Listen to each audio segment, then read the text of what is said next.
Hello, everybody. My name is Kevin Wayne Johnson. I want to welcome you to what we refer to as Snippets on Leadership. I'm Kevin Wayne Johnson. I am the founder and chief executive officer of the Johnson Leadership Group. We are a business that focuses and specializes in leadership development, executive coaching, facilitating strategic leadership retreats. We have a number of different assessment tools that we use.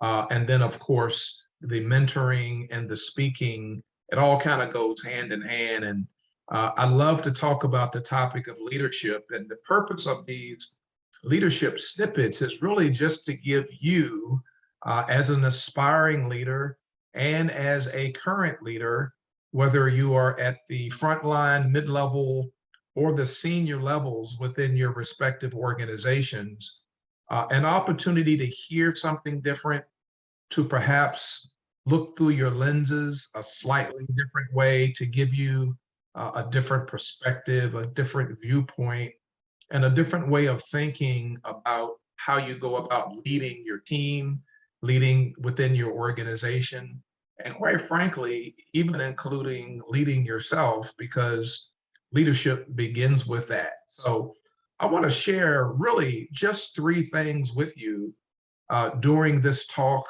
during this time together, where we learn from each other so that we can all get better.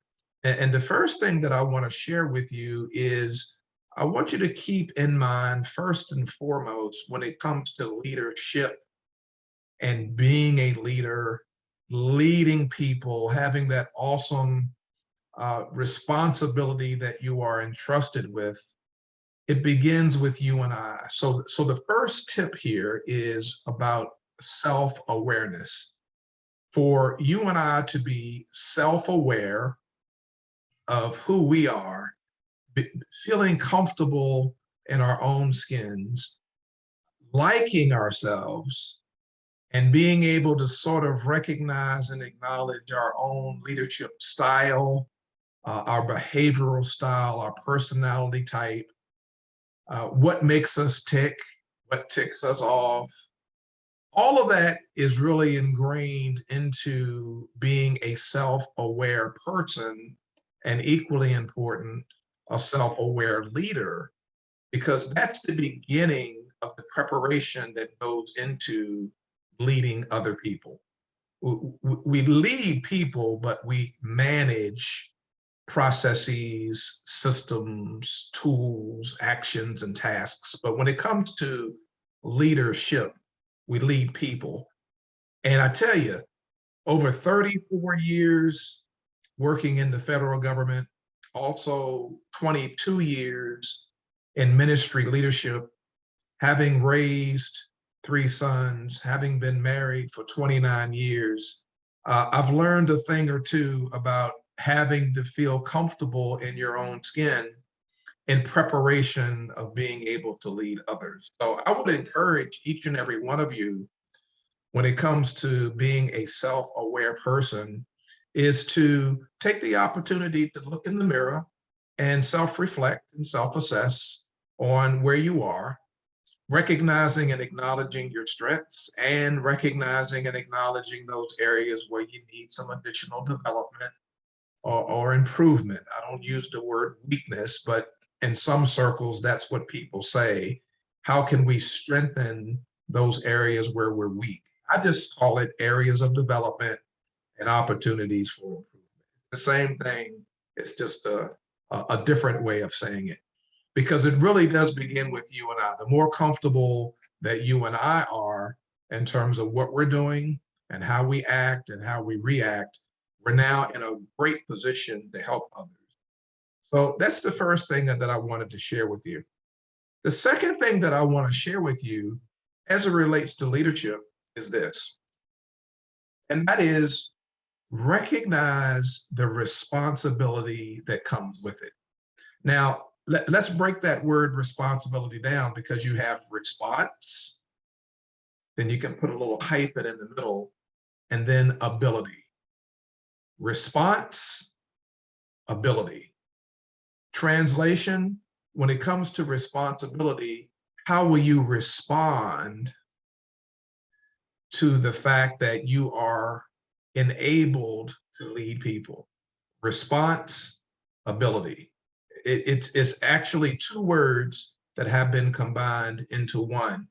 And your response always needs to be what the other person's best interest is. What's at stake as it relates to their best interest? Because when we move into a position of leadership, now we have to make that switch, that transition. We have to flex and we have to adapt. It's no longer really about you and I, it's about those that we serve. And that's the responsibility that comes with it. We have to be a tad bit more concerned with what they're going to think, how they're going to react, and how our decisions will impact them more so. So that's the second thing I want us to think about, because the truth of the matter is not everyone is quite ready for the awesomeness that comes with leadership. Everything rises and falls on leadership. Organizations that work well together, teams that have great chemistry, people that have a really, really good outlook on life. Generally speaking, those are the people who are well equipped and prepared to lead. And everyone is not quite there, and that's okay. More training, more development needs to take place to get us there, because there's always a season of preparation. But that's the second thing I want you to keep in mind. Response, ability. Really two words that come together to make the word, in the English language that we know, responsibility. Here's a third thing I want you to really think about in terms of your leadership journey, your career progression, whether you're in government or in the corporate space or working for a nonprofit, a faith-based organization, i.e. a church, or even in an academic institution, because we cover all of these different areas in the marketplace. The message is slightly modified and revised to meet that audience, but by and large, the content is pretty much the same. And that's this. A leader is a person of influence. And it's not necessarily tied to their position or their title, because we already know that because of the position and the title that a person has, it's already ingrained that they have the authority. But more specifically, influence has a lot more to do with the fact that we are now in a position where we can make a positive impact in the lives of others. The key word is impact, the lives of others. That's how important leadership is. It is about influence, but from the perspective of having a positive, not a negative, influence in the lives of others. That's the key. When you spell out that word influence, some of those key words that are embedded in that word are words like integrity and nurture and faith. And when I say faith, I mean having confidence in a person's ability, having faith in them to delegate some of the work. Some of the other letters that are built into the word influence include listening, and energy and empowerment, just to name a few. And so influence can be negative, but when it comes to good leadership, we want your influence positive. So I'm Kevin Wayne Johnson, the founder and CEO of the Johnson Leadership Group. Thank you so much for listening. Looking forward to perhaps meeting you one day in person as we have a chance to share these leadership strategies and principles everywhere that we go. Until next time, be well. See you soon. Bye-bye.